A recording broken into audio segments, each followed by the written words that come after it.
Jewel, directed by Marlon De Bique. It's going to be premiering on Friday, 19th April at Queen's Hall in St. Anne's. This morning, I want to welcome to the show to discuss a little bit about it Mr. Jessel Murray, Senior Lecturer and Head of the Department of Creative and Festival Arts at the University of the West Indies, St. Augustine, and Mr. Marlon De Bique, who's directing the production. Good morning, gentlemen, and welcome to the show. Good morning. How are we doing this morning? Oh gosh, well, you know, early morning is a challenge and a charge, but you know what? Always happy to be here to hopefully wake up people in their houses. Definitely. Yes. How are you doing, Marlon? I'm good. As I said, I'm back. You're back. You're coming off the heels of the fantastic Jazz in the Bowl. Yes. And you're getting ready for another production, which I imagine was running simultaneously because, of course, Leaving preparation. work for yourselves. Yeah. All right. So first, I wanna jump to you, Mr. Murray, and ask why this production in particular? Why this piece of work?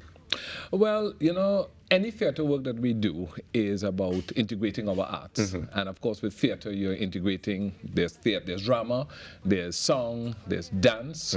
Everything goes together, and it comes at a critical time. And we like also diversity at DCFA. You know, last year, around this time, we were doing Shakespeare. Right. What better way to jump and go across to the African continent to do something from one of the motherlands, right? And of course, to engage Marlon De Bique to do it was just a treasure, because you know this is we said, Marlon, come and jump into this and come, you know, cheer at CEO at Naprima Bowl, but as an alum, and of course you yourself as an alum, to bring him back to do this. He just said, yeah, we want to do this, get with our students and get something that we can work with, because this is all part 2 of our season of the arts. Right. And it's a big weekend next weekend, because you want to talk integration of the arts. This is going on, as you said, 19th, 20th, and 21st at Queen's Hall. At the same time, on the 19th, we're opening with visual arts exhibition, and on that same the weekend, we have a production going on at Naprima Bowl in music. The arts are alive at the DCFA. That's a part busy of our weekend. season of the arts. Yeah, it's a busy semester. Yeah. Yes. So Nice. we're jumping with all feet. Yes. And the semester now start back, so we're looking forward to all of No, the... semester's done. Oh, you mean it didn't? There's no school? No, That's not no, you think university. it's school. This university. My humblest apologies. No. Marlon, when they reached out to you to direct this production, what was your initial reaction, initial thoughts? Well, I mean, my eyebrows went up. I was like, you serious, boy?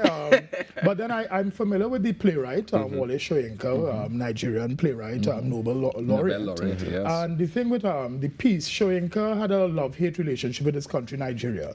The piece was written in 1962, and Nigeria became independent in 1960. So the piece addresses that struggle of an African state dealing with their traditional art forms, their traditional culture, and having to face modernity of the West coming in for development and all these things. Yeah. And so the main protagonists, they're really 2 couples, if you want to think of it like that. There's Lakunle and Sidi, who's a young couple, and they have that traditional and modernity spin, and then there's the older couple of Baroka, who's like a chief in the village, and his first wife, because he lives in a harem with many wives and many children, his first wife, Sadiku.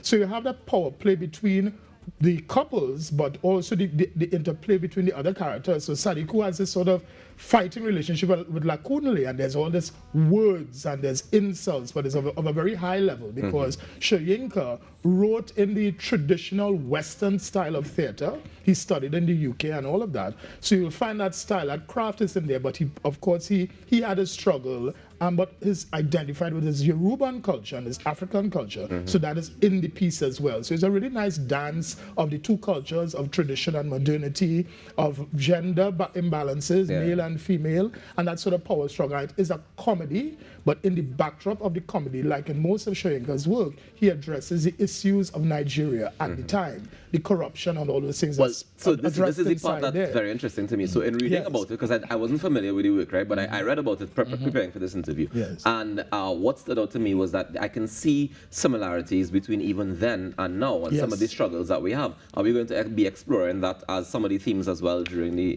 in the play? I think what it is, we didn't want to impose lack of knowledge onto the piece. So we allow the piece to reveal certain things to us. And with as young thespians with a lot of talent and a lot of wonder.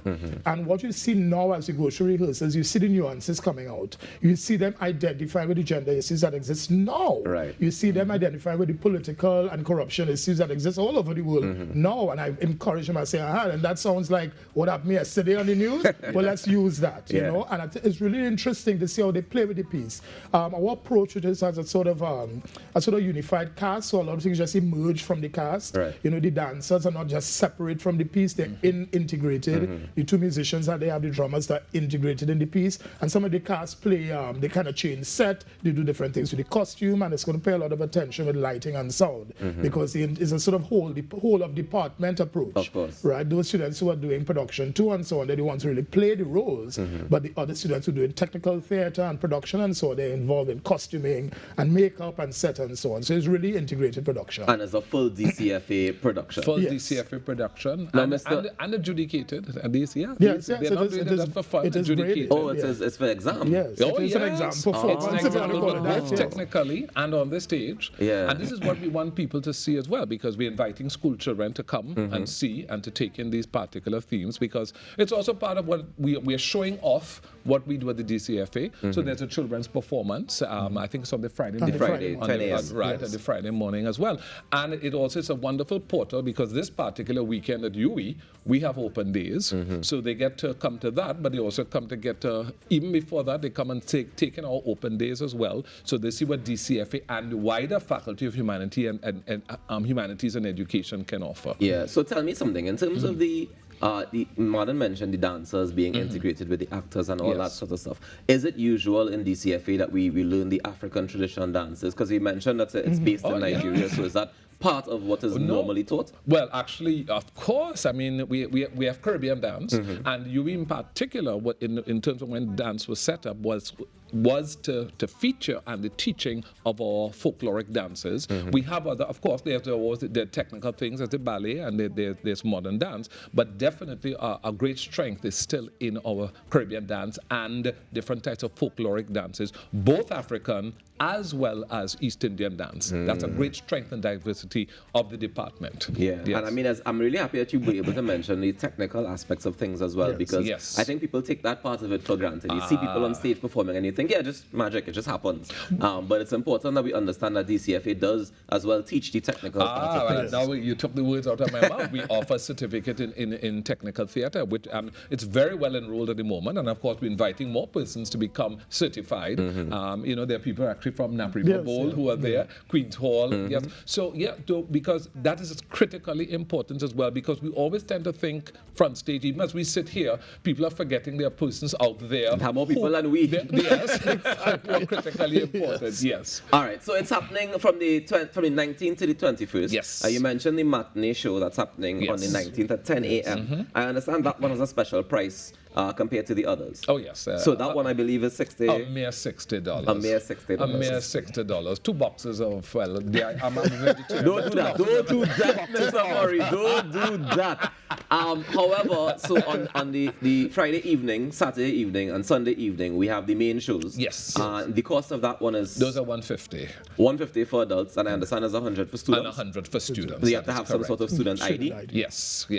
All right, fantastic. And it's happening at Queen's Hall. This is the only weekend that it's running. The only weekend it's running, and Queen's Hall box office, of course, they're available there, or they can call the DCFA or contact us through social media, and we'd be happy to oblige as well. Yes. All right, fantastic. Well, gentlemen, let me say thank you so much for joining us this morning, and all the best next weekend, the 19th to the 21st. Yes. It's going to be fantastic. You want to go and check out the Lion and the Jewel happening at Queen's Hall. If you want to get any matinee show, I would suggest you get in that one early, because the ticket's cheap now, but it's go fast. So. 2 boxes. Hey, we take a quick break and come back with morning show. Thank you again, gentlemen. Thank